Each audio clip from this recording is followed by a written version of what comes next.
আল্লাহ যখন সামনাসামনি জিজ্ঞেস করবে, বান্দা আমি আর কতবার বললে তুমি সেজদা দিতা, কি বলবেন? বলো না প্রিয় ভাই আমার, বলো দোস্ত সাথী, বলো। রাসূলুল্লাহ সাল্লাল্লাহু আলাইহি ওয়াসাল্লাম দ্বিতীয় কথা হলো হাশরের ময়দানে, আল্লাহর কসম ভাইয়া শুনেন সবাই, হাশরের ময়দানে উম্মতের আমল নামা, প্রত্যেকের আমল নামা নবী সাল্লাল্লাহু আলাইহি ওয়াসাল্লাম দেখবেন, নবীজির সামনে এটা দেখানো হবে, নবীজি হাতে নিবেন, নবী নিজে দেখবেন আমল নামা নিজ উম্মতের। প্রিয় নবী সাল্লাল্লাহু আলাইহি ওয়াসাল্লাম যখন এই আমল নামা হাতে নিবেন, তো উল্টায়া যখন দেখবেন পৃষ্ঠার পর পৃষ্ঠা, 30 বছর কোনো ফজরের নামাজ নাই, 40 বছর ধরে সুদের টাকা, ঘুষের টাকা, কিস্তির টাকা, লোনের টাকা, স্ত্রীর 25 বছর 30 বছরে কোনো পর্দা নাই, 30 বছর যাবৎ চেহারায় কোনো দাড়ি নাই, 40 বছর যাবৎ ঘরে রঙিন টেলিভিশন চলছে তো চলছে, চলছে তো চলছে। নামাজ কোথায়, রোজা কোথায়, হালাল কোথায়, হারাম কোথায়? আল্লাহর কসম বন্ধু, নবী সাল্লাল্লাহু আলাইহি ওয়াসাল্লাম সেই আমল নামা দেখে বলবো, উম্মত তুমি জানো আমি 23টা বছর উম্মত অনবরত তোমার জন্য কেঁদেছিলাম। আমি এশার নামাজের পরে দাঁড়াইছি ফজরের আজান পর্যন্ত, 2 হাত তুলে তোদের উম্মতের জন্য দোয়া করছি আর কাঁদছি উম্মত। আম্মা জান আয়েশা রাদিয়াল্লাহু তাআলা আনহা বলেন, নবী সাল্লাল্লাহু আলাইহি ওয়াসাল্লাম এক দাঁড়ানোতে এশার নামাজের পর থেকে ফজরের আজান পর্যন্ত, আল্লাহর কসম আয়েশা রাদিয়াল্লাহু তাআলা আনহা বলেন, আমি নিজ চোখে দেখছি আমার স্বামী, নবীজির স্ত্রী না উনি, আমার স্বামীকে দেখছি, আমার রাসূলকে দেখছি সারাটা রাত উম্মতের জন্য 2টা চোখের পানি ফেলে কাঁদছে, আল্লাহ আমার উম্মত মাফ করে দেন, মাফ করে দেন। আল্লাহুম্মা আগফির উম্মতি মা আ'লানাত ওয়া মা আসরাত ওয়া মা কদ্দামাত ওয়া মা আখখারাত, আমার উম্মত মাফ করে দেন। আম্মা জান আয়েশা বলেন, হাত্তা তাওয়াররামাত কাদামাহু, 2টা পাও ফুলে ফুলে গেছে, নবীজির 2 পাও ফুলে গেছে সারা রাত দাঁড়ানোর কারণে। নবী সাল্লাল্লাহু আলাইহি সাল্লাম বলবেন, উম্মত 23টা বছর আমি কেঁদেছিলাম তোদের জন্য, আমার পিঠটা উম্মত দেখ, তায়েফের পাথরের আঘাতে আমার পিঠ চালনির মতো ছিদ্র হয়ে গেছে, আমার পায়ের জুতার সাথে রক্ত জমাট বাইধা জুতা খুলতে কষ্ট হয়েছে, আমি 14 দিনের চাইতে বেশি ক্ষুধার কষ্টে পেটে 2টা পাথর বাঁধা রাখছিলাম, আমি উহুদের দান দান শহীদ করা রক্তে বেহুশ হয়ে উহুদের ময়দানে ঘন্টার পর ঘন্টা পড়েছিলাম, আমার ঘরের চুলায় 3 মাস লাগাতার কোনোদিন চুলায় আগুন জ্বলে নাই, আমার এত রক্ত, এত চোখের পানি, কোনো কিছুই উম্মত তোর দিল গলাইতে পারলো না, এ কি আমল নামা নিয়ে আসলা? এই উম্মত, নামাজ কোথায়, হালাল উপার্জন কোথায়, স্ত্রীর পর্দা কোথায়, ছেলের বন্দিগি কোথায়? আমি এটা নিয়ে আমার মালিকের সামনে কেমনে দাঁড়াবো? আমি শ্রেষ্ঠ নবী, আমি যদি গিয়ে বলি মাওলা এটা আমার শ্রেষ্ঠ নবীর শ্রেষ্ঠ উম্মতের আমল নামা, আমি কেমনে দেখাবো এটা?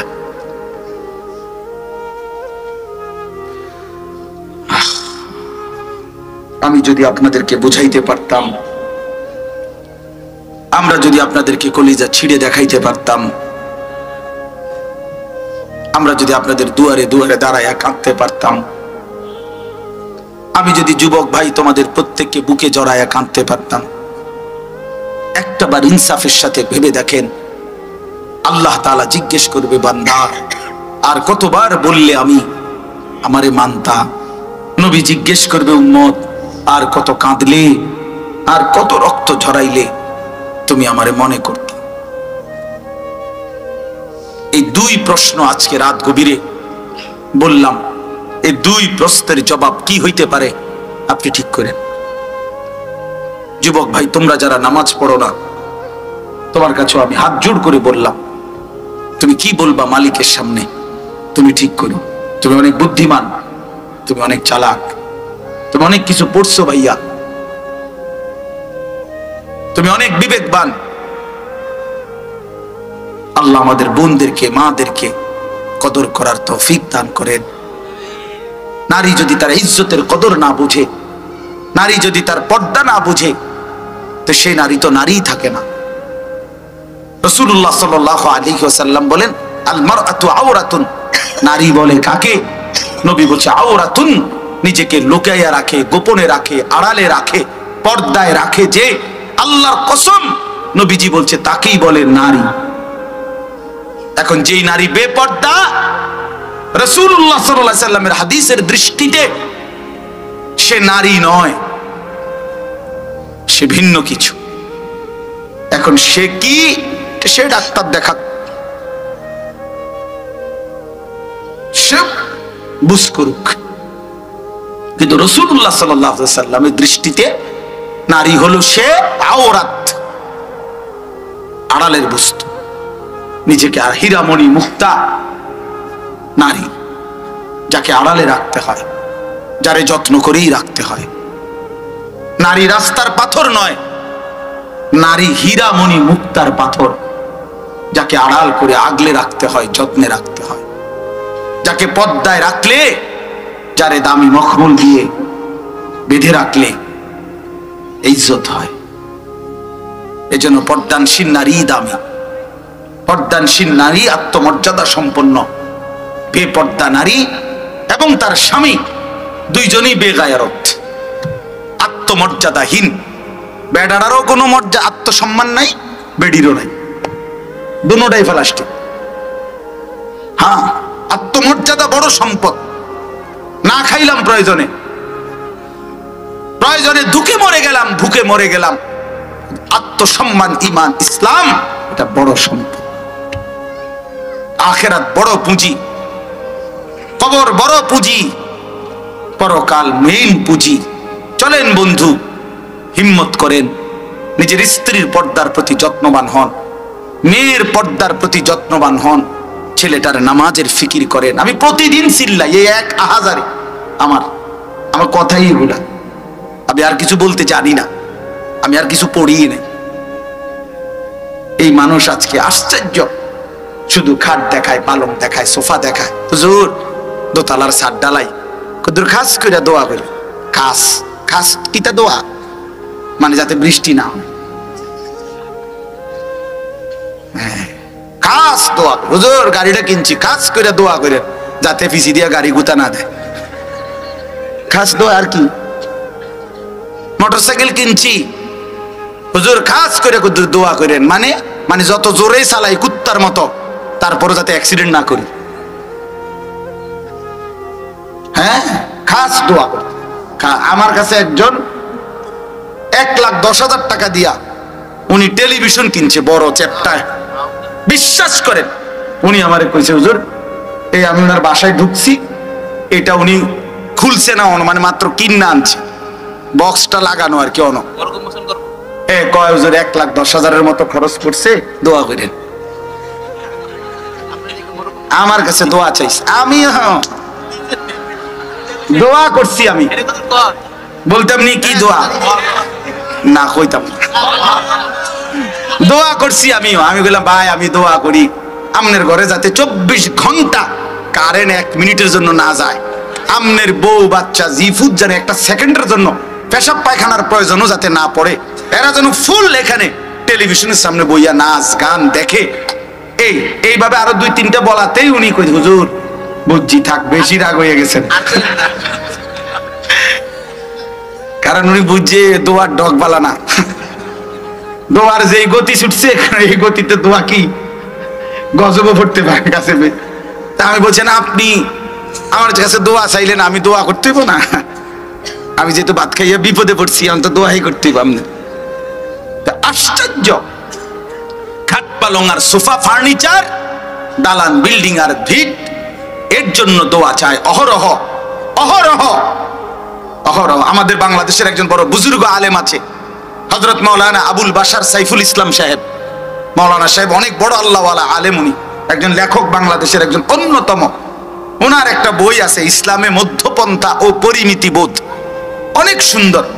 ওই বইয়ের উনি একটা আফসোস লিখছে, কয় যে আমার একটা বড় আফসোস, শত শত ব্যবসায়ী প্রতিনিয়ত ব্যবসার বরকতের জন্য উলামায়ে কেরামের কাছে তাবিজের জন্য যায়, কিন্তু ব্যবসার হালাল হারাম মাসআলার জন্য উলামায়ে কেরামের কাছে মোটেও যায় না।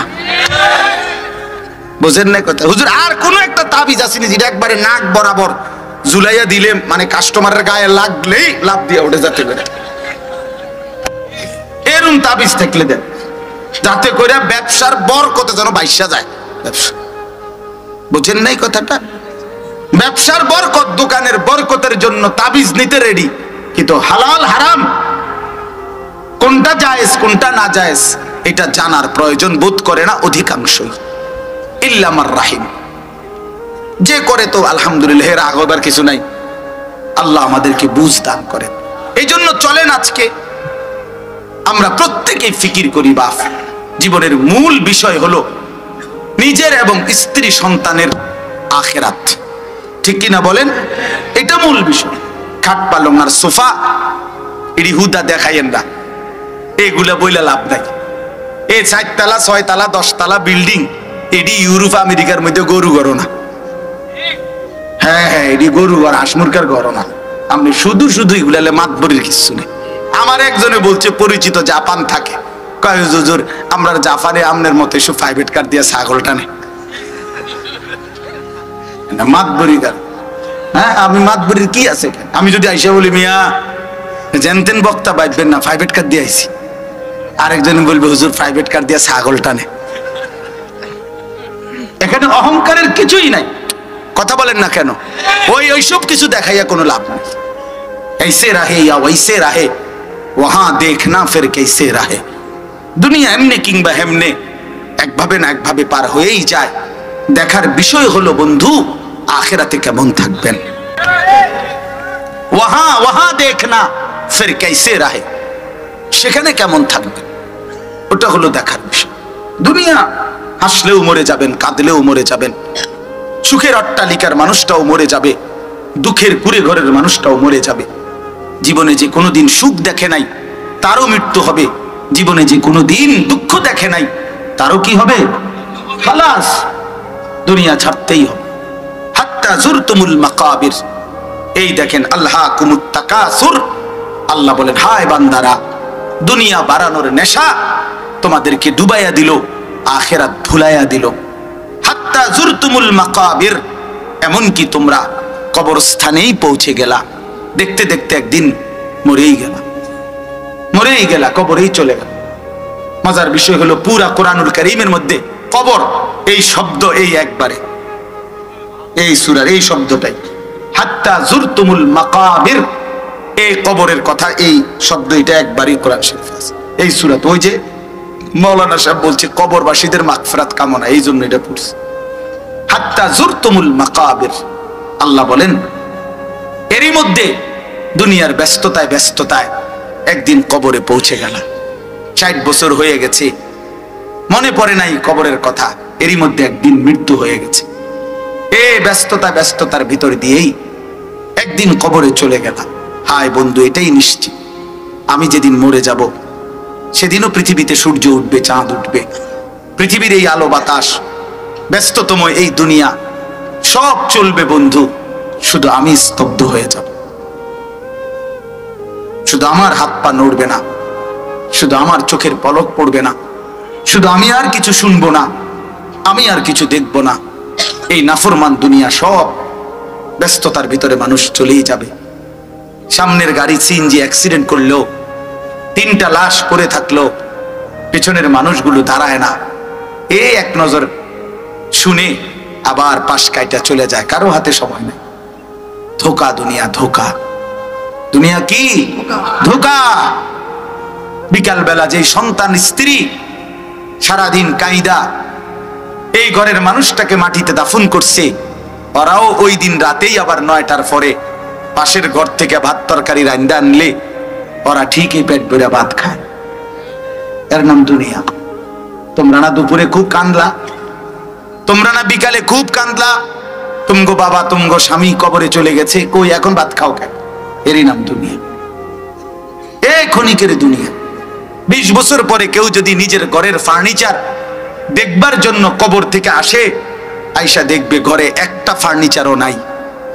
যদি জিজ্ঞাসা করে ছেলেকে, নাতিকে, বাবা, নাতি, দাদা, আমি যে সোফাগুলো বানাইছিলাম, আমি যে ডাইনিং টেবিল, চেয়ার টেবিলগুলো বানাইছিলাম, কাচের প্লেটগুলো, সেগুলো কোথায় বাবা?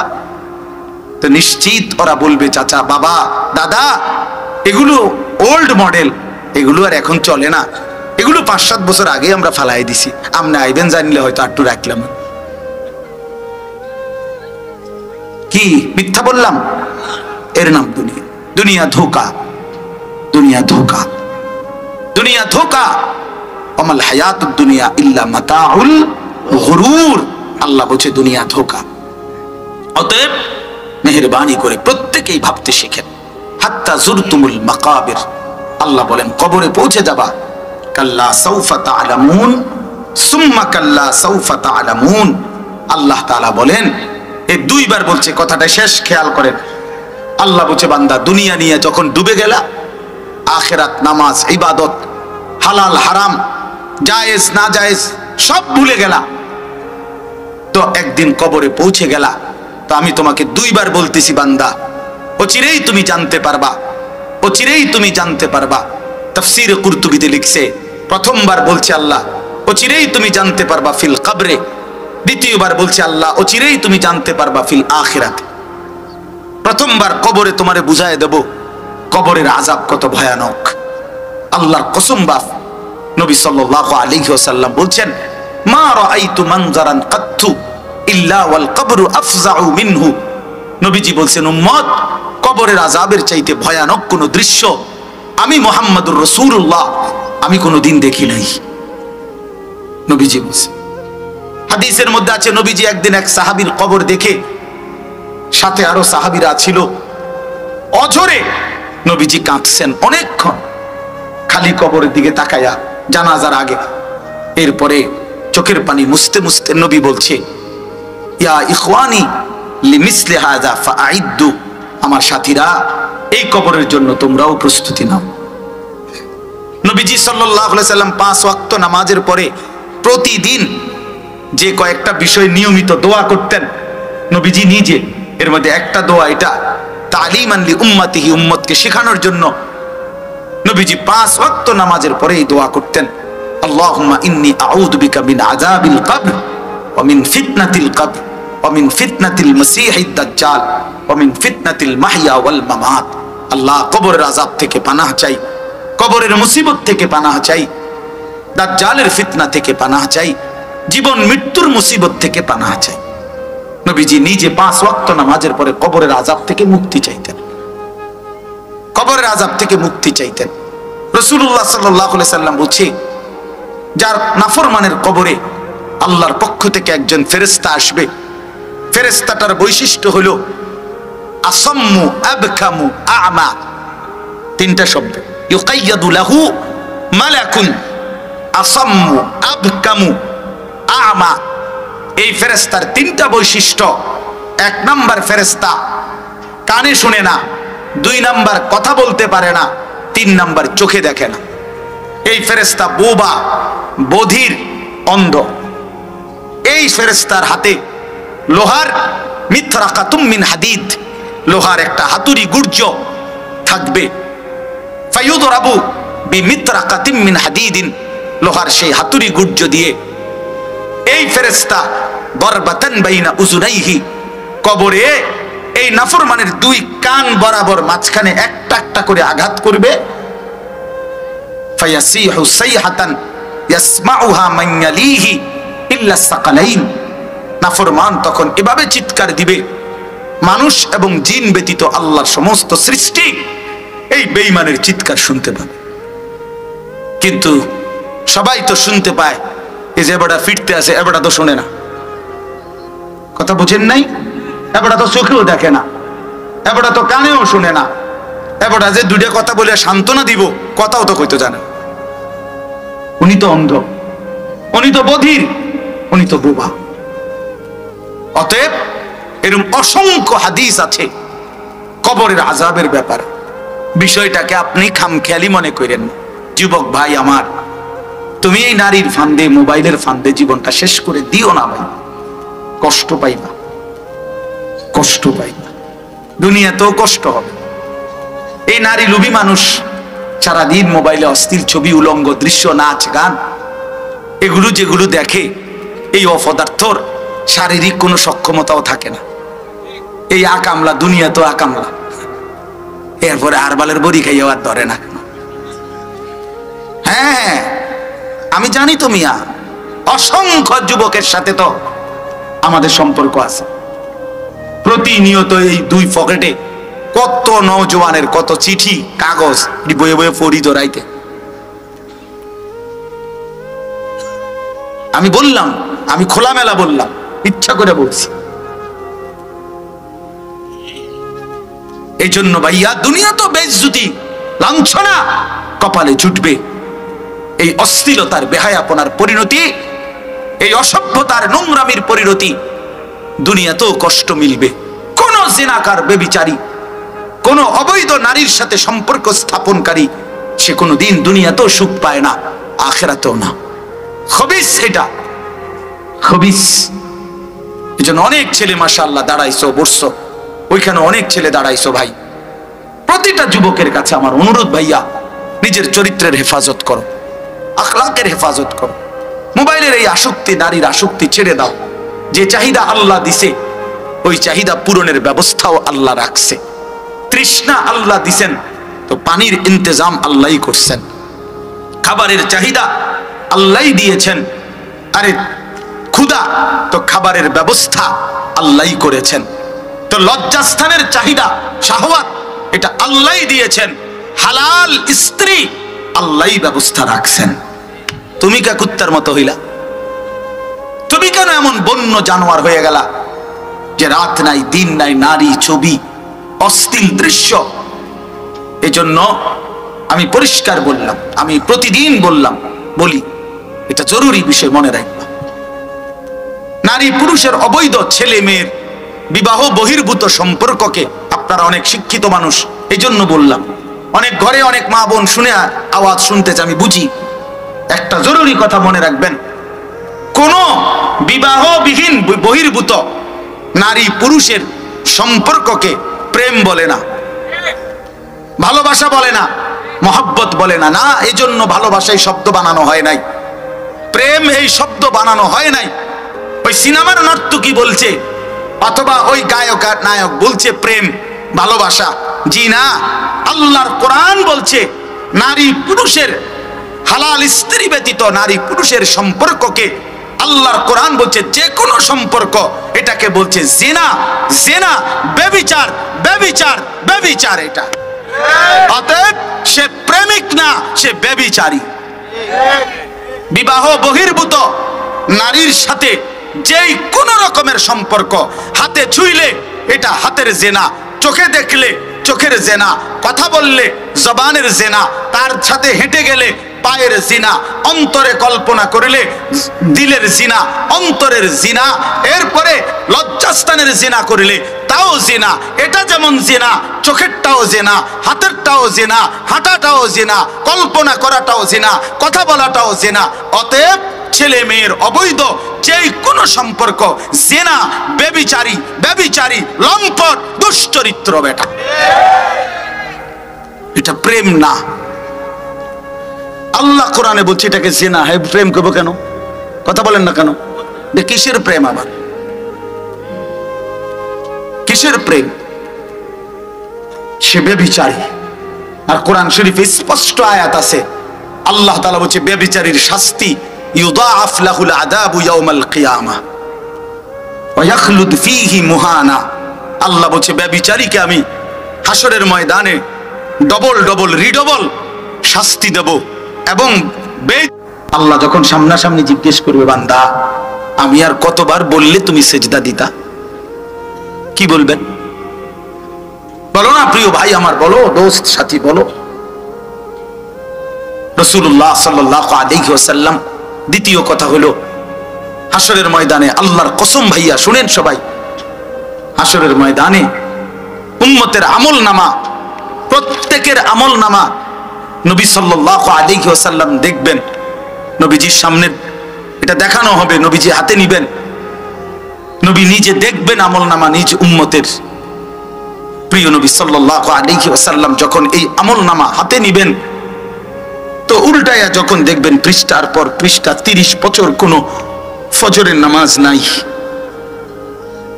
40 বছর ধরে সুদের টাকা, ঘুষের টাকা, কিস্তির টাকা, লোনের টাকা, স্ত্রীর 25 বছর 30 বছরে কোনো পর্দা নাই, 30 বছর যাবৎ চেহারায় কোনো দাড়ি নাই, 40 বছর যাবৎ ঘরে রঙিন টেলিভিশন চলছে তো চলছে, চলছে তো চলছে। নামাজ কোথায়, রোজা কোথায়, হালাল কোথায়, হারাম কোথায়? আল্লাহর কসম বন্ধু, নবী সাল্লাল্লাহু আলাইহি ওয়াসাল্লাম সেই আমলনামা দেখে বলবো, উম্মত তুমি জানো আমি 23টা বছর উম্মত অনবরত তোমার জন্য কেঁদেছিলাম। আমি এশার নামাজের পরে দাঁড়াইছি ফজরের আজান পর্যন্ত, 2 হাত তুলে তোদের উম্মতের জন্য দোয়া করছি আর কাঁদছি উম্মত। আম্মা জান আয়েশা রাদিয়াল্লাহু তাআলা আনহা বলেন, নবী সাল্লাল্লাহু আলাইহি ওয়াসাল্লাম এক দাঁড়ানোতে এশার নামাজের পর থেকে ফজরের আজান পর্যন্ত, আল্লাহর কসম আয়েশা রাদিয়াল্লাহু তাআলা আনহা বলেন, আমি নিজ চোখে দেখছি আমার স্বামী, নবীজির স্ত্রী না উনি, আমার স্বামীকে দেখছি, আমার রাসূলকে দেখছি সারাটা রাত উম্মতের জন্য 2টা চোখের পানি ফেলে কাঁদছে, আল্লাহ আমার উম্মত মাফ করে দেন, মাফ করে দেন। আল্লাহুম্মা আগফির উম্মতি মা আ'লানাত ওয়া মা আসরাত ওয়া মা কদ্দামাত ওয়া মা আখখারাত। আমার উম্মত মাফ করে দেন। আম্মা জান আয়েশা বলেন, হাত্তা তাওয়াররামাত কাদামাহু, 2টা পাও ফুলে ফুলে গেছে, নবীজির 2 পাও ফুলে গেছে সারা রাত দাঁড়ানোর কারণে। নবী সাল্লাল্লাহু আলাইহি সাল্লাম বলবেন, উম্মত 23টা বছর আমি কেঁদেছিলাম তোদের জন্য, আমার পিঠটা উম্মত দেখ, তায়েফের পাথরের আঘাতে আমার পিঠ চালনির মতো ছিদ্র হয়ে গেছে, আমার পায়ের জুতার সাথে রক্ত জমাট বাইধা জুতা খুলতে কষ্ট হয়েছে, আমি 14 দিনের চাইতে বেশি ক্ষুধার কষ্টে পেটে 2টা পাথর বাঁধা রাখছিলাম, আমি উহুদের দান শহীদ করা রক্তে বেহুশ হয়ে উহুদের ময়দানে ঘন্টার পর ঘন্টা পড়েছিলাম, আমার ঘরের চুলায় 3 মাস লাগাতার কোনোদিন চুলায় আগুন জ্বলে নাই, আমার এত রক্ত, এত চোখের পানি, কোনো কিছুই উম্মত তোর দিল গলাইতে পারলো না, এ কি আমলনামা নিয়ে আসলা? এই উম্মত, নামাজ কোথায়, হালাল উপার্জন কোথায়, স্ত্রীর পর্দা কোথায়, ছেলের বন্দিগি কোথায়? আমি এটা নিয়ে আমার মালিকের সামনে কেমনে দাঁড়াবো? আমি শ্রেষ্ঠ নবী, আমি যদি গিয়ে বলি মওলা এটা আমার শ্রেষ্ঠ নবীর শ্রেষ্ঠ উম্মতের আমলনামা, আমি কেমনে দেখাবো এটা?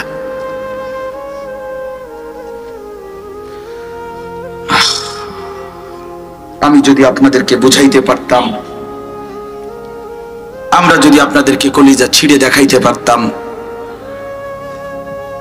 আমরা যদি আপনাদের দুয়ারে দুয়ারে দাঁড়ায়া কাঁদতে পারতাম, আমি যদি যুবক ভাই তোমাদের প্রত্যেককে বুকে জড়ায়া কাঁদতে পারতাম, একটাবার ইনসাফের সাথে ভেবে দেখেন, আল্লাহ তাআলা জিজ্ঞেস করবে, বান্দা আর কতবার বললে আমি আমারে মানতা? নবী জিজ্ঞেস করবে, উম্মত আর কত কাঁদলে, আর কত রক্ত ঝরাইলে তুমি আমারে মনে করতে? এই 2 প্রশ্ন আজকে রাত গভীরে বললাম, এই 2 প্রশ্নের জবাব কি হইতে পারে আপনি ঠিক করেন। যুবক ভাই, তোমরা যারা নামাজ পড়ো না, তোমার কাছে আমি হাত জোড় করে বললাম, তুমি কি বলবা মালিকের সামনে? তুমি ঠিক করো। তুমি অনেক বুদ্ধিমান, তুমি অনেক চালাক, তুমি অনেক কিছু পড়ছো ভাইয়া, তুমি অনেক বিবেকবান। আল্লাহ আমাদের বোনদেরকে, মাদেরকে কদর করার তৌফিক দান করেন। নারী যদি তার ইজ্জতের কদর না বুঝে, নারী যদি তার পর্দা না বুঝে, তো সেই নারী তো নারীই থাকে না। রাসূলুল্লাহ সাল্লাল্লাহু আলাইহি ওয়াসাল্লাম বলেন, আল মারআতু আওরাতুন, নারী বলে কাকে? নবী বলছে আওরাতুন, নিজেকে লুকাইয়া রাখে, গোপনে রাখে, আড়ালে রাখে, পর্দায় রাখে, যে আল্লাহর কসম নবীজি বলছে তাকেই বলে নারী। এখন যেই নারী বেপর্দা, রাসূলুল্লাহ সাল্লাল্লাহু আলাইহি সাল্লামের হাদিসের দৃষ্টিতে সে নারী নয়, সে ভিন্ন কিছু। এখন সে কি, সে ডাক্তার দেখা, সে বুঝ করুক, কিন্তু রাসূলুল্লাহ সাল্লাল্লাহু আলাইহি সাল্লামের দৃষ্টিতে নারী হলো সে আওরাত, আড়ালের বস্তু। নিজেকে আর হীরামণি মুক্তা নারী, যাকে আড়ালে রাখতে হয়, যারে যত্ন করেই রাখতে হয়। নারী রাস্তার পাথর নয়, নারী হীরামণি মুক্তার পাথর, যাকে আড়াল করে আগলে রাখতে হয়, যত্নে রাখতে হয়, যাকে পর্দায় রাখলে, যারে দামি মখমল দিয়ে বেঁধে রাখলে ইজ্জত হয়। এজন্য পর্দানশীল নারী দামি, পর্দানশীল নারী আত্মমর্যাদা সম্পন্ন। বেপর্দা নারী এবং তার স্বামী দুইজনই বেগায়রত, আত্মমর্যাদাহীন। বেডারারও কোনো মর্যাদা, আত্মসম্মান নাই, বেডিরও নাই, দুটোটাই প্লাস্টিক। হ্যাঁ, আত্মমর্যাদা বড় সম্পদ। না খাইলাম প্রয়োজনে, প্রয়োজনে দুঃখে মরে গেলাম, ভুকে মরে গেলাম, আত্মসম্মান, ঈমান, ইসলাম এটা বড় সম্পদ। আখিরাত বড় পুঁজি, কবর বড় পুঁজি, পরকাল মেইন পুঁজি। চলেন বন্ধু, হিম্মত করেন, নিজের স্ত্রীর পর্দার প্রতি যত্নবান হন, মেয়ের পর্দার প্রতি যত্নবান হন, ছেলেটার নামাজের ফিকির করেন। আমি প্রতিদিন চিল্লাই, এই এক আহাজারে আমার কথাই ভুলা। আমি আর কিছু বলতে জানি না, আমি আর কিছু পড়ি নাই। এই মানুষ আজকে আশ্চর্য, শুধু খাট দেখায়, পালং দেখায়, সোফা দেখায়। হুজুর দোতলার ছাদ ডালাই, কুদুর খাস করে দোয়া করে, খাস খাস কিতা দোয়া, মানে যাতে বৃষ্টি না হয়। খাস দোয়া, হুজুর গাড়িটা কিনছি, খাস করে দোয়া করে যাতে ফিসি দিয়া গাড়ি গুতা না দেয়। খাস দোয়া আর কি? মোটরসাইকেল কিনছি, হুজুর খাস করে দোয়া করেন, মানে যত জোরেই চালাই কুত্তার মতো, তারপরে যাতে অ্যাক্সিডেন্ট না করি। হ্যাঁ, খাস দোয়া করতে। আমার কাছে একজন 1,10,000 টাকা দিয়া উনি টেলিভিশন কিনছে, বড় চ্যাপটায়। বিশ্বাস করেন, উনি আমারে কইছে, হুজুর এই আমি ওনার বাসায় ঢুকছি, এটা উনি খুলছে না, মানে মাত্র কিনা আনছে, বক্সটা লাগানো আর কি। কয় হুজুর 1,10,000 মতো খরচ করছে, দোয়া করেন।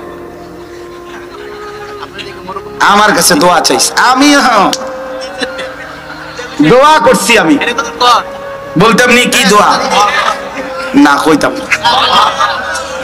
দোয়া করছি। আমি বললাম ভাই আমি দোয়া করি আমনের ঘরে যাতে 24 ঘন্টা কারেন্ট 1 মিনিটের জন্য না যায়, আমনের বউ বাচ্চা জিফুত যেন 1 সেকেন্ডের জন্য পেশাব পায়খানার প্রয়োজনও যাতে না পড়ে, এরা যেন ফুল এখানে টেলিভিশনের সামনে বইয়া নাচ গান দেখে।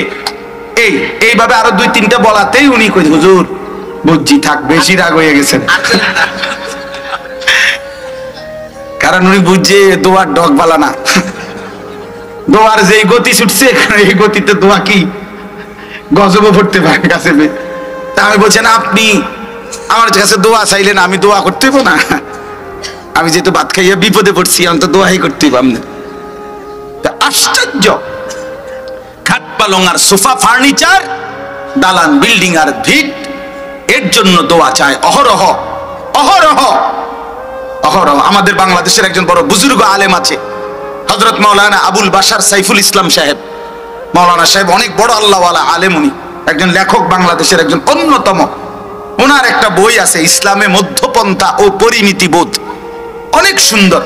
ওই বইয়ের উনি একটা আফসুস লিখছে, কয় যে আমার একটা বড় আফসুস, শত শত ব্যবসায়ী প্রতিনিয়ত ব্যবসার বরকতের জন্য ওলামায়ে কেরামের কাছে তাবিজের জন্য যায়, কিন্তু ব্যবসার হালাল হারাম মাসআলার জন্য ওলামায়ে কেরামের কাছে মোটেও যায় না। বুঝেন না কথা? হুজুর আর কোন একটা তাবিজ আসেনি যেটা একবারে নাক বরাবর ঝুলাইয়া দিলে মানে কাস্টমারের গায়ে লাগলেই লাভ দিয়ে উঠে যেতে পারে, এরকম তাবিজ থাকলে দেন, যাতে করে ব্যবসার বরকতে যেন বাইসা যায়। ব্যবসা। বুঝেন নাই কথাটা? ব্যবসার বরকত, দোকানের বরকতের জন্য তাবিজ নিতে রেডি, কিন্তু হালাল হারাম কোনটা জায়েজ কোনটা না জায়েজ এটা জানার প্রয়োজন বোধ করে না অধিকাংশই, ইল্লা মার রাহিম। যে করে তো আলহামদুলিল্লাহ, এর আগবার কিছু নাই। আল্লাহ আমাদেরকে বুঝ দান করেন। এই জন্য চলেন আজকে আমরা প্রত্যেকেই ফিকির করি, বাপ জীবনের মূল বিষয় হলো নিজের এবং স্ত্রী সন্তানের আখিরাত, ঠিক কিনা বলেন? এটা মূল বিষয়। খাট পালং আর সোফা এটি হুদা দেখাইয়েন না, এগুলা বইলা লাভ নাই। এই 4 তলা 6 তলা 10 তলা বিল্ডিং এটি ইউরোপ আমেরিকার মধ্যে গরু ঘর না। হ্যাঁ হ্যাঁ, এটি গরু ঘর, হাঁসমুরকার ঘর না। আমি শুধু শুধু এগুলালে মাতবরির কিছু নেই। আমার একজনে বলছে পরিচিত জাপান থাকে, কয় হুজুর আমরা জাপানে আমনের মতো এসব প্রাইভেট কার দিয়ে ছাগল টানে না, মাতবরি কার। হ্যাঁ, আমি মাতবরির কি আছে? আমি যদি আইসা বলি মিয়া জেনতেন বক্তা বাইবেন না, প্রাইভেট কার দিয়ে আইসি, আরেকজন বলবে হুজুর প্রাইভেট কার দিয়ে ছাগল টানে। এখানে অহংকারের কিছুই নাই, কথা বলেন না কেন? ওইসব কিছু দেখাইয়া কোনো লাভ নাই। ऐसे रहे या वैसे रहे वहां देखना फिर कैसे रहे। দুনিয়া এমনি কিংবা হেমনে একভাবে না একভাবে পার হয়েই যায়। দেখার বিষয় হলো বন্ধু আখিরাতে কেমন থাকবেন। ওয়াহা দেখনা ফির कैसे रहे, সেখানে কেমন থাকবেন ওটা হলো দেখার বিষয়। দুনিয়া হাসলেও মরে যাবেন, কাঁদলেও মরে যাবেন, সুখের অট্টালিকার মানুষটাও মরে যাবে, দুঃখের কুড়ে ঘরের মানুষটাও মরে যাবে। জীবনে যে কোনোদিন সুখ দেখে নাই তারও মৃত্যু হবে, জীবনে যে কোনোদিন দুঃখ দেখে নাই তারও কি হবে? খালাস, দুনিয়া ছাড়তেই হবে। হাত্তা যুরতুমুল মাকাবির, এই দেখেন আল্লাহকুমুত তাকাসুর, আল্লাহ বলেন হায় বান্দারা, দুনিয়া বাড়ানোর নেশা তোমাদেরকে ডুবাইয়া দিল, আখিরাত ভুলাইয়া দিল। হাত্তা যুরতুমুল মাকাবির, এমনকি তোমরা কবরস্থানেই পৌঁছে গেলা। দেখতে দেখতে একদিন মরেই গেলা, কবরেই চলে গেল। মজার বিষয় হলো পুরা কোরআনুল কারীমের মধ্যে কবর এই শব্দ এই একবারে, এই সূরার এই শব্দটাই হাত্তা যুরতুমুল মাকাবির, এই কবরের কথা এই শব্দ এটা একবারই কোরআন শরীফে আছে এই সূরাতে। ওই যে মাওলানা সাহেব বলছে কবরবাসীদের মাগফিরাত কামনা, এই জন্য এটা পড়ছে হাত্তা যুরতুমুল মাকাবির। আল্লাহ বলেন এরই মধ্যে দুনিয়ার ব্যস্ততায় একদিন কবরে পৌঁছে গেল। 60 বছর হয়ে গেছে, মনে পড়ে নাই কবরের কথা, এরই মধ্যে একদিন মৃত্যু হয়ে গেছে। ব্যস্ততার ভিতর দিয়েই একদিন কবরে চলে গেল। হায় বন্ধু, এটাই নিশ্চিত আমি যেদিন মরে যাব সেদিনও পৃথিবীতে সূর্য উঠবে, চাঁদ উঠবে, পৃথিবীর এই আলো বাতাস, ব্যস্ততম এই দুনিয়া সব চলবে বন্ধু, শুধু আমি স্তব্ধ হয়ে যাব। শুধু আমার হাত পা নড়বে না, শুধু আমার চোখের পলক পড়বে না, শুধু আমি আর কিছু শুনবো না, আমি আর কিছু দেখবো না। এই নাফরমান দুনিয়া সব ব্যস্ততার ভিতরে মানুষ চলেই যাবে। সামনের গাড়ি সিএনজি অ্যাক্সিডেন্ট করলো, 3টা লাশ পড়ে থাকলো, পেছনের মানুষগুলো দাঁড়ায় না, এক নজর শুনে আবার পাশ কাইটা চলে যায়, কারো হাতে সময় নেই। ধোকা দুনিয়া, ধোকা দুনিয়া, কি ধোকা। বিকাল বেলা যে সন্তান স্ত্রী সারাদিন কাইদা এই ঘরের মানুষটাকে মাটিতে দাফন করছে, ওরাও ওই দিন রাতেই আবার 9টার পরে পাশের ঘর থেকে ভাত তরকারি রান্না আনলে ওরা ঠিকই পেট ভরে ভাত খায়। এর নাম দুনিয়া। তোমরা না দুপুরে খুব কান্দলা, তোমরা না বিকালে খুব কান্দলা, তুমগো বাবা তুমগো স্বামী কবরে চলে গেছে, কই এখন ভাত খাও কেন? এরই নাম দুনিয়া, এই ক্ষণিকের দুনিয়া। 20 বছর পরে কেউ যদি নিজের ঘরের ফার্নিচার দেখবার জন্য কবর থেকে আসে, আইসা দেখবে ঘরে একটা ফার্নিচারও নাই। যদি জিজ্ঞাসা করে ছেলেকে, নাতিকে, বাবা নাতি দাদা আমি যে সোফাগুলো বানাইছিলাম, আমি যে ডাইনিং টেবিল চেয়ার টেবিলগুলো বানাইছিলাম, কাচের প্লেটগুলো, সেগুলো কোথায় বাবা? তো নিশ্চিত ওরা বলবে চাচা, বাবা, দাদা এগুলো ওল্ড মডেল, এগুলো আর এখন চলে না, এগুলো 5-7 বছর আগে আমরা ফালাই দিছি, আপনি আইবেন জানলে হয়তো একটু রাখলাম। কি মিথ্যা বললাম? এর নাম দুনিয়া। দুনিয়া ধোঁকা, দুনিয়া ধোঁকা, দুনিয়া ধোঁকা। ওমাল হায়াতুদ দুনিয়া ইল্লা মাতাউল গুরুর। আল্লাহ বলছে দুনিয়া ধোঁকা। অতএব মেহেরবানি করে প্রত্যেকেই ভাবতে শিখেন। হাত্তা জুরতুমুল মাকাবির, আল্লাহ বলেন কবরে পৌঁছে যাবা। কাল্লা সাউফা তা'লামুন সুম্মা কাল্লা সাউফা তা'লামুন। আল্লাহ তাআলা বলেন, এই দুইবার বলছে, কথাটা শেষ খেয়াল করেন। আল্লাহ বলছে বান্দা দুনিয়া নিয়ে যখন ডুবে গেলা, আখিরাত, নামাজ, ইবাদত, হালাল হারাম, জায়েজ না জায়েজ সব ভুলে গেলা, তো একদিন কবরে পৌঁছে গেলা। তো আমি তোমাকে দুইবার বলতেছি বান্দা, অচিরেই তুমি জানতে পারবা, অচিরেই তুমি জানতে পারবা। তাফসীরে কুরতুবীতে লিখছে, প্রথমবার বলছে আল্লাহ অচিরেই তুমি জানতে পারবা ফিল কবরে, দ্বিতীয়বার বলছে আল্লাহ অচিরেই তুমি জানতে পারবা ফিল আখিরাত। প্রথমবার কবরে তোমারে বুঝায় দেব কবরের আযাব কত ভয়ানক। আল্লাহর কসম বাপ, নবী সাল্লাল্লাহু আলাইহি ওয়াসাল্লাম বলছেন, মা রাআইতু মানজারান কাত্তু ইল্লা ওয়াল কবরু আফজাউ মিনহু। নবীজি বলছেন, উম্মত, কবরের আযাবের চাইতে ভয়ানক কোন দৃশ্য আমি মুহাম্মদুর রাসূলুল্লাহ আমি কোনোদিন দেখি নাই। নবীজি বলছেন। হাদিসের মধ্যে আছে, নবীজি একদিন এক সাহাবীর কবর দেখে, সাথে আরো সাহাবীরা ছিল, অঝরে নবীজি কাঁদছেন অনেকক্ষণ, খালি কবরের দিকে তাকায়া জানাজার আগে। এরপরে চোখের পানি মুছতে মুছতে নবী বলছে, ইয়া ইখওয়ানি লিমিসলি হাযা ফাআইদ্দু। আমার সাথীরা, এই কবরের জন্য তোমরাও প্রস্তুতি নাও। নবীজি সাল্লাল্লাহু আলাইহি সাল্লাম 5 ওয়াক্ত নামাজের পরে প্রতিদিন যে কয়েকটা বিষয় নিয়মিত দোয়া করতেন নবীজি নিজে, এর মধ্যে একটা দোয়া এটা তালিমান লি উম্মতিহি, উম্মতকে শেখানোর জন্য নবীজি 5 ওয়াক্ত নামাজের পরে এই দোয়া করতেন, আল্লাহুম্মা ইন্নী আউযু বিকা মিন আযাবিল কবর ওয়া মিন ফিতনাতিল কবর ওয়া মিন ফিতনাতিল মাসীহিদ দাজ্জাল ওয়া মিন ফিতনাতিল মাহইয়া ওয়াল মামাত। আল্লাহ, কবরের আযাব থেকে পানাহ চাই, কবরের মুসিবত থেকে পানাহ চাই, দাজ্জালের ফিতনা থেকে পানাহ চাই, জীবন মৃত্যুর মুসিবত থেকে পানাহ চাই। নবীজি নিজে 5 ওয়াক্ত নামাজের পরে কবরের আযাব থেকে মুক্তি চাইতেন, কবরের আযাব থেকে মুক্তি চাইতেন। রাসূলুল্লাহ সাল্লাল্লাহু আলাইহি সাল্লাম বলছে, যার নাফরমানের কবরে আল্লাহর পক্ষ থেকে একজন ফেরেশতা আসবে, ফেরেশতাটার বৈশিষ্ট্য হলো আসাম্মু আবকামু আ'মা।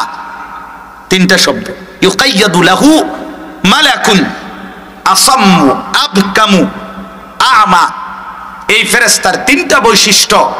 1 নাম্বার, ফেরেশতা কানে শুনে না, 2 নাম্বার কথা বলতে পারে না, 3 নাম্বার চোখে দেখে না। এই ফেরেশতা বোবা, বধির, অন্ধ। এই ফেরেশতার হাতে লোহার মিথরাকাতুম মিন হাদিদ, লোহার একটা হাতুড়ি গুর্জ থাকবে। ফায়ুদরাবু বিমিথরাকাতিম মিন হাদিদিন, লোহার সেই হাতুড়ি গুর্জ দিয়ে এই ফেরেশতা দরবাতান বাইনা উযুনাইহি, কবরে এই নাফরমানের 2 কান বরাবর মাঝখানে একটা একটা করে আঘাত করবে। ফায়াসিহু সাইহাতান ইয়াসমাউহা মান ইয়ালিহি ইল্লা সাকালাইন। নাফরমান তখন এভাবে চিৎকার দিবে, মানুষ এবং জিন ব্যতীত আল্লাহর সমস্ত সৃষ্টি এই বেঈমানের চিৎকার শুনতে পাবে। কিন্তু সবাই তো শুনতে পায়, এই যে এবারটা ফিরতে আসে, এবারটা তো শোনে না। কথা বুঝেন নাই? এবারটা তো চোখেও দেখে না, এবারটা তো কানেও শুনে না, এবারটা যে 2টা কথা বলে সান্ত্বনা দিব, কথাও তো কইতে জানে। উনি তো অন্ধ, উনি তো বধির, উনি তো বোবা। অতএব এরকম অসংখ্য হাদিস আছে কবরের আযাবের ব্যাপারে। বিষয়টাকে আপনি খামখেয়ালি মনে করেন না। যুবক ভাই আমার, তুমি এই নারীর ফান্দে, মোবাইলের ফান্দে জীবনটা শেষ করে দিও না ভাই। কষ্ট পাইবা, কষ্ট পাইবা, দুনিয়াতেও কষ্ট হবে। এই নারী লোভী মানুষ সারাদিন মোবাইলে অস্থির ছবি, উলঙ্গ দৃশ্য, নাচ গান, এগুলো যেগুলো দেখে, এই অপদার্থর শারীরিক কোনো সক্ষমতাও থাকে না। এই আকামলা, দুনিয়া তো আকামলা, এরপরে হারবালের বড়ি খাইয়াও আর ধরে না। হ্যাঁ, আমি জানি তো মিয়া, অসংখ্য যুবকের সাথে তো আমাদের সম্পর্ক আছে। প্রতিনিয়ত এই দুই পকেটে কত নওজওয়ানের কত চিঠি কাগজ বয়ে বয়ে পড়ি ধরাইতে। আমি বললাম, আমি খোলামেলা বললাম, ইচ্ছা করে বলছি। এই জন্য ভাইয়া দুনিয়া তো বেইজ্জতি, লাঞ্ছনা কপালে জুটবে। এই অশ্লীলতার বেহায়াপনার পরিণতি, এই অসভ্যতার নোংরামির পরিণতি দুনিয়াতেও কষ্ট মিলবে। কোন জিনাকার বেবিচারী, কোন অবৈধ নারীর সাথে সম্পর্ক স্থাপনকারী সে কোনোদিন দুনিয়াতেও সুখ পায় না, আখিরাতেও না। খবিস, এটা খবিস। এই জন্য অনেক ছেলে মাশাআল্লাহ দাঁড়াইছো, বসছো, ওইখানে অনেক ছেলে দাঁড়াইছো। ভাই, প্রতিটা যুবকের কাছে আমার অনুরোধ, ভাইয়া নিজের চরিত্রের হেফাজত করো, আখলাকের হেফাজত করো। মোবাইলের এই আসক্তি, নারীর আসক্তি ছেড়ে দাও। যে চাহিদা আল্লাহ দিছে ওই চাহিদা পূরণের ব্যবস্থাও আল্লাহ রাখছে। তৃষ্ণা আল্লাহ দিছেন তো পানির ইন্তজাম আল্লাহই করছেন। খাবারের চাহিদা আল্লাহই দিয়েছেন, আরে ক্ষুধা তো খাবারের ব্যবস্থা আল্লাহই করেছেন। তো লজ্জাস্থানের চাহিদা, শাহওয়াত, এটা আল্লাহই দিয়েছেন। হালাল স্ত্রী আল্লাহই ব্যবস্থা রাখছেন। তুমি কা কুত্তার মতো হইলা? তুমি কেন এমন বন্য জানোয়ার হয়ে গেলা যে রাত নাই দিন নাই, নারী, ছবি, অশ্লীল দৃশ্য? এজন্য আমি পরিষ্কার বললাম, আমি প্রতিদিন বলি, এটা জরুরি বিষয়, মনে রাখবা। নারী পুরুষের অবৈধ ছেলে মেয়ের বিবাহ বহির্ভূত সম্পর্ককে আপনারা অনেক শিক্ষিত মানুষ, এই জন্য বললাম। অনেক ঘরে অনেক মা বোন শুনে আওয়াজ শুনতেছে, আমি বুঝি।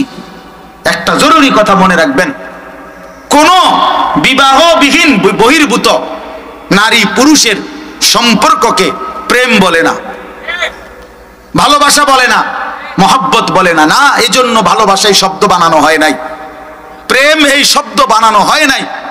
ওই সিনেমার নর্তকী বলছে অথবা ওই গায়ক নায়ক বলছে প্রেম ভালোবাসা। জি না, আল্লাহর কোরআন বলছে নারী পুরুষের হালাল স্ত্রী ব্যতীত নারী পুরুষের সম্পর্ককে আল্লাহর কোরআন বলছে যে কোনো সম্পর্ক, এটাকে বলছে জিনা, জিনা, ব্যভিচার, ব্যভিচার, ব্যভিচার। এটা অতএব সে প্রেমিক না, সে ব্যভিচারী। বিবাহ বহির্ভূত নারীর সাথে যেই কোন রকমের সম্পর্ক, হাতে ছুঁইলে এটা হাতের জেনা, চোখে দেখলে চোখের জেনা, কথা বললে জবানের জেনা, তার সাথে হেঁটে গেলে পায়ের জিনা, অন্তরে কল্পনা করলে দিলের জিনা, অন্তরের জিনা, এরপরে লজ্জাস্থানের জিনা করলে তাও জিনা। এটা যেমন জিনা, চোখেরটাও জিনা, হাতেরটাও জিনা, হাঁটাটাও জিনা, কল্পনা করাটাও জিনা, কথা বলাটাও জিনা। অতএব ছেলে মেয়ের অবৈধ যেই কোন সম্পর্ক জিনা, ব্যভিচারী, ব্যভিচারী, লম্পট, দুশ্চরিত্র বেটা। এটা প্রেম না। আল্লাহ কোরআনে বলছে এটাকে জিনা। হ্যাঁ, প্রেম করবো কেন? কথা বলেন না কেন? কিসের প্রেম? আবার কিসের প্রেম? সে ব্যভিচারী। আর কোরআন শরীফে স্পষ্ট আয়াত আছে, আল্লাহ তাআলা বলছে ব্যভিচারীর শাস্তি ইউদাআফ লাহুল আযাবু ইয়াউমাল কিয়ামাহ ওয়া ইয়াখলুদ ফীহি মুহানা। আল্লাহ বলছে ব্যভিচারীকে আমি হাসরের ময়দানে ডবল ডবল রিডবল শাস্তি দেব এবং